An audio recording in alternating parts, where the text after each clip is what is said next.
আমরা অত্যন্ত সন্তুষ্ট হয়েছি ওনার কথাতে, কারণ উনি যেভাবে আমাদেরকে আশ্বাস দিলেন এবছরটা আমরা বন্ধ করেছিলাম পূজা করব না, এবং আমরা ডিসিশন নিয়েছিলাম করে সবাই মিটিং করে যে দেশের যে অবস্থা সেই অবস্থায় আমরা পূজা এবছর স্থগিত রাখবো। কিন্তু গ্রামের কিছু সংখ্যক লোক এসে জানালো যে না, আমরা প্রোটেকশন দেব, আপনাদের কোনো ভয় নেই।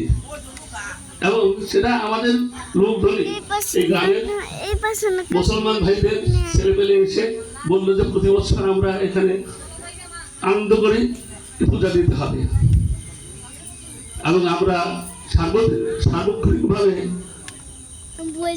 তদারকি করবো। এখানে অন্তত কোনো ভয় হবে না, কোনো চিন্তার কোনো কারণ নেই। আমরা ঠিক আছে আরম্ভ করলাম, এবং উপর মহল থেকে বিভিন্ন সময়ে বিভিন্ন ফোন আসছে। আমি বললাম যে আমার জন্ম লগ্নের থেকে আমাদের গ্রামে কোনো অকারেন্স ঘটে নেই, সুতরাং এবারও আশা করি কোনো অকারেন্স ঘটবে না। বারবার আমাকে বলেছিল যে আপনাদের এখানে কোনো আছে কিনা সিসি ক্যামেরা। আমাদের প্রত্যেকের কাছেই তো সিসি ক্যামেরা এখন, মানে মোবাইলের প্রত্যেকের কাছেই আমাদের সিসি ক্যামেরা। আমরা যে কোনো মুহূর্তে আমরা এই ফটোগুলি করতে পারবো।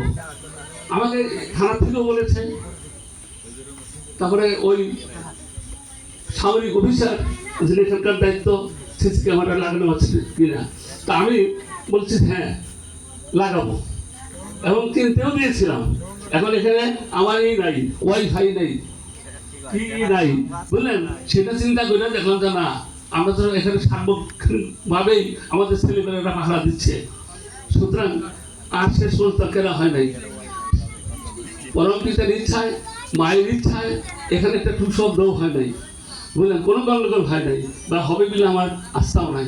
আজকে ওনাদেরকে, যারা ওনার সাথে এসেছেন তাদের সবাইকে আমার এই শারদীয় দুর্গোৎসব যে উৎসবের শুভেচ্ছা সবাইকে দিচ্ছি, এবং আমি পরম পিতার রাতুল চরণে প্রার্থনা করি এরা সবাই দীর্ঘায়ু হোক এবং সুস্বাস্থ্যের অধিকারী হোক, এবং সমাজ শৃঙ্খলার দিকে এরা যেন সবাই তৎপর থাকে, এই আশাবাদ ব্যক্ত করে আমি আবার শুভ নববর্ষের শুভ বিজয়ার শুভাশীর্বাদ সবাইকে দিচ্ছি এবং শুভেচ্ছা দিচ্ছি।